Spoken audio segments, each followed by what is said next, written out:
Hello everyone, success with आराम online education में आप सभी का स्वागत है। मैं हूं एम एस चौहान। आशा करता हूं कि आप सब कुशल मंगल होंगे। देखिए दोस्तों, डेली बेसिस पे यह करंट कंटेंट आप तक प्रोवाइड किया जा रहा है, जिसमें प्रतिदिन के आधार पर जो भी इंपॉर्टेंट खबरें होती है, जो आपके एग्जाम पॉइंट ऑफ व्यू से बहुत इंपॉर्टेंट होगी, उनको कवर किया जाता है। तो देखो, ये वेरियस एग्जाम को कवर करेगा। एसएससी की परीक्षा हो, यूपीपीसीएस की परीक्षा हो, आरपीएससी, एमपी की तमाम परीक्षा हो, या फिर आरएमएसएसबी, तमाम परीक्षाओं को यह फोकस करेगा, क्योंकि हर परीक्षा का अपना एक ट्रेंड होता है, उसकी एक अलग अप्रोच होती है। तो तमाम परीक्षाओं की अप्रोच को ध्यान में रखते हुए एक इंटीग्रेटेड अप्रोच के साथ मैंने इसे बनाने की कोशिश की है, और वेरियस गवर्नमेंट की वेबसाइट का सहारा लिया गया है। तो बिल्कुल ये ऑथेंटिक डाटा पर आधारित है, और 25 मई की आज करंट को हम अच्छे से डिस्कस करेंगे। स्टार्ट करते हैं। स्टार्ट करने से पहले आपसे हम्बल रिक्वेस्ट है कि आपने हमारे यूट्यूब चैनल को सब्सक्राइब नहीं किया है तो इसे भाई सब्सक्राइब कर लो, और शेयर करना ना भूलो, ताकि अधिक से अधिक हमें सबल मिलता है इस काम को करने के लिए।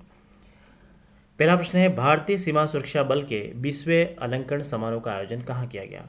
भारतीय सीमा सुरक्षा बल का 20वां अलंकरण समारोह का आयोजन नई दिल्ली में किया गया, विज्ञान भवन में। और जो हमारे उपराष्ट्रपति है, उन्होंने इसका उद्घाटन किया था। साथ ही उन्होंने बीएसएफ को उन्नतशील और प्रगतिशील बनने पर जोर दिया, साथ ही नवाचार पर जोर दिया, और उन्होंने नागरिकों से राष्ट्रीय सुरक्षा कार्य में लगे हुए बीएसएफ का विस्तार और समर्थन करने का भी आह्वान किया। ठीक है, तो यहाँ तक आप जान चुके होंगे। दूसरे देखते हैं कि बीएसएफ के 20वें अलंकरण समारोह में रुस्तम जी स्मृति व्याख्यान 2023 का आयोजन भी किया गया था, जो उपराष्ट्रपति ने दिया था। और रुस्तम जी जो थे, जिनका पूरा नाम था KF रुस्तम जी, ने बीएसएफ की स्थापना करने में बहुत बड़ा योगदान दिया, और ये पीआईएल के लिए भी बहुत जाने गए थे। पब्लिक इंटरेस्ट लिटिगेशन के लिए भी बहुत इंपॉर्टेंट रहा था, क्योंकि पब्लिक इंटरेस्ट लिटिगेशन की शुरुआत पीएन भगवती ने जरूर की थी, लेकिन इन्होंने भी बहुत अच्छा काम किया था पीआईएल के क्षेत्र में।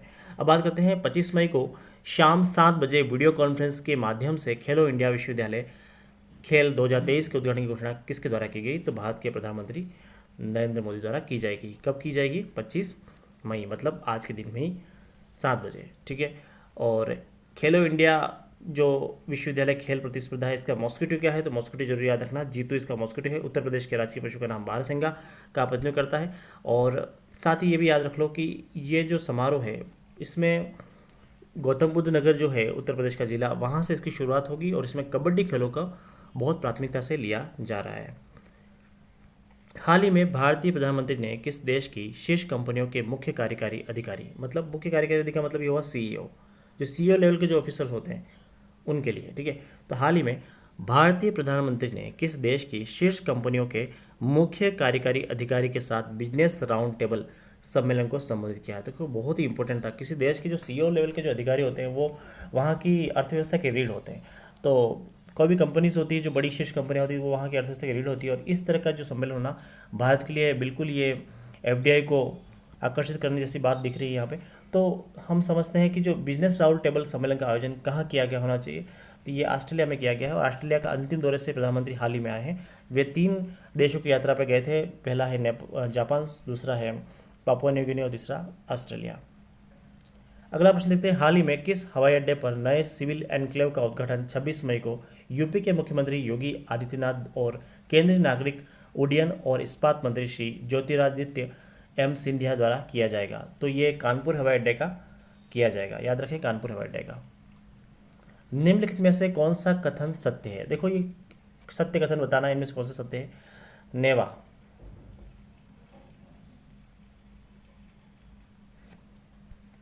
नेवा हमारे जनप्रतिनिधियों के सशक्तिकरण की परियोजना है। नेवा एक एकीकृत और परस्पर जुड़ा हुआ राष्ट्रीय पोर्टल है, जो वन नेशन वन एप्लीकेशन का प्रदर्शित करता है। तो ये दोनों ही सही है, ठीक है, याद रखें, दोनों ही सही है। और नेवा एक एकीकृत और आपस में जुड़ा हुआ राष्ट्रीय पोर्टल है, ये भी ध्यान रखें, और वन नेशन और वन एप्लीकेशन को प्रदर्शित करता है।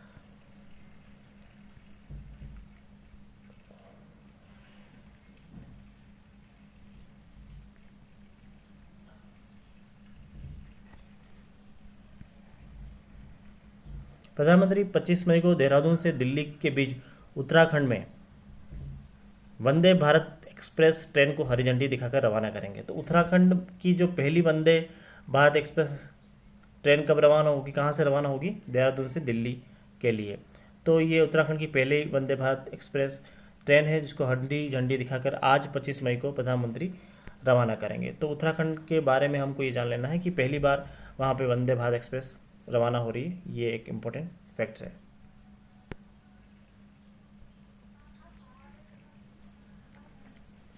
इनमें से किसने भारत की समुद्री गतिविधि कार्यान्वयन सूची में एक और मिसाल मील का पत्थर स्थापित किया है और एक ऐतिहासिक यात्रा को पूरा कर गोवा बंदरगाह में प्रवेश किया? देखो, INS तारिणी काफ़ी टाइम से कंटेम्प्रेरी बना हुआ है, क्योंकि लगभग काफ़ी दिनों की यात्रा करने के बाद ये गोवा बंदरगाह पे आ गया है।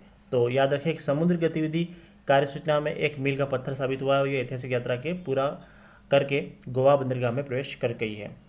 अब एक अगला प्रश्न बहुत इंपॉर्टेंट रहेगा। सीडेक पुणे में स्थापित कृत्रिम बुद्धिमत्ता आर्टिफिशियल इंटेलिजेंस के किस सुपर कंप्यूटर को विश्व में वरीयता क्रम में 75वां स्थान दिया गया? ये हाल ही में हुआ है और सुपर कंप्यूटर का नाम है एरावत।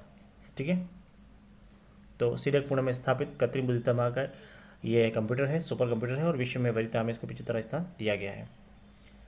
अगला प्रश्न देखते हैं, 61वें अंतर्राष्ट्रीय सुपर कंप्यूटिंग सम्मेलन का आयोजन कहाँ किया गया? तो 61वें अंतर्राष्ट्रीय सुपर कंप्यूटिंग सम्मेलन का आयोजन जर्मन में किया गया।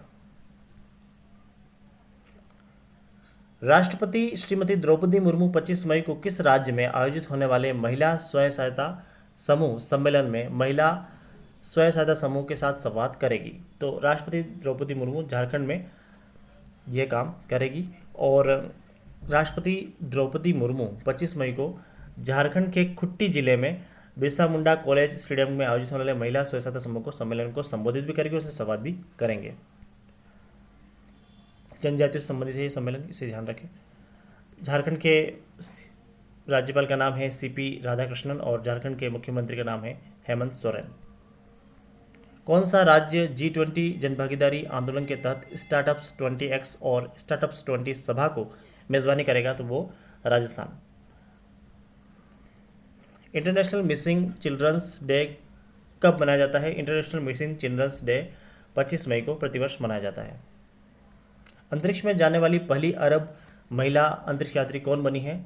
हाल ही में हुआ ये और ये घटना बहुत इंपॉर्टेंट रही है एग्जाम पॉइंट ऑफ व्यू से। तो याद रखें कि अंतरिक्ष में जाने वाली पहली अरब महिला अंतरिक्ष यात्री रैयाना बरनावी बनी है। रैयाना बरनावी बनी है। निम्नलिखित में से किस देश ने पर्यटन उद्योग की बहाली में सहायता के लिए वर्ष 2025 को विशेष पर्यटन वर्ष के लिए नामित किया है? तो हाल ही में यह काम नेपाल ने किया है। इसका सही आंसर होगा ए, नेपाल। और एक बात इंपॉर्टेंट है कि नेपाल ने एक काम और किया है, विक्रम संवत कैलेंडर 2080 के दशक को नेपाल भ्रमण दशक के रूप में मान्यता दी जाएगी और नेपाल के सांस्कृतिक मूल्यों को बढ़ावा देने में योगदान देने वाले विदेशी नागरिकों को विशेष सम्मान मिलेगा। समर माथा स्पेशल ऑनर से सम्मानित किया जाएगा। अगर नेपाल के जो कल्चर है उनके मूल्य को बढ़ावा देने के लिए कोई विदेशी नागरिक योगदान देता है तो उसे समर माथा स्पेशल ऑनर से सम्मानित किया जाएगा। हाल ही में G20 पर्यटन समूह की तीसरी बैठक सफलतापूर्वक संपन्न कहाँ हुई है? तो यह श्रीनगर में सफलतापूर्वक संपन्न हुई है। बहुत अच्छा यह बैठक का विजन रहा था और पर्यटन को बहुत बूम देने की और ग्लोबल लेवल पर इसको आकर्षित करने की कोशिश की गई है।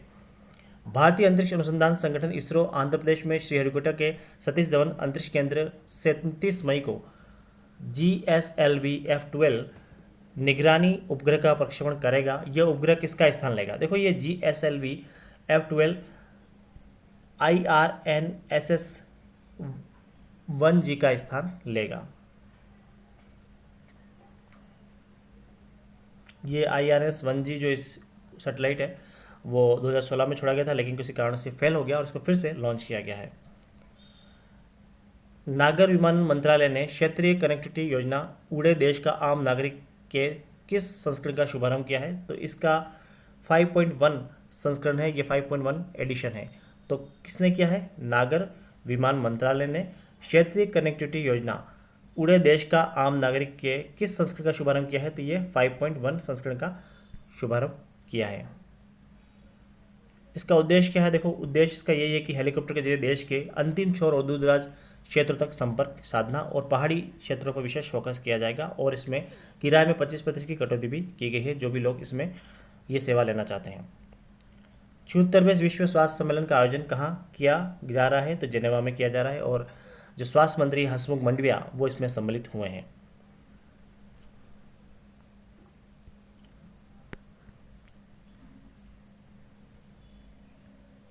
तो तमाम इम्पोर्टेंट कंटेंट हम देख चुके हैं, और इस पीडीएफ का आप प्राप्त करना चाहते हैं तो हमारे टेलीग्राम ग्रुप को ज्वाइन करें, क्योंकि इस टेलीग्राम ग्रुप में आपको ये पूरा पीडीएफ मिल जाएगा, और बहुत सारी एक्स्ट्रा जो इन्फॉर्मेशन है जो साथ में और भी इसमें ऐड की गई है वो भी आपको मिल जाएगी। तो इसे आप ज्वाइन करें और इसको सब्सक्राइब करना ना भूलें, शेयर करना ना भूलें, और अधिक से अधिक लोगों तक प्रमोट करें। Thank you for watching me.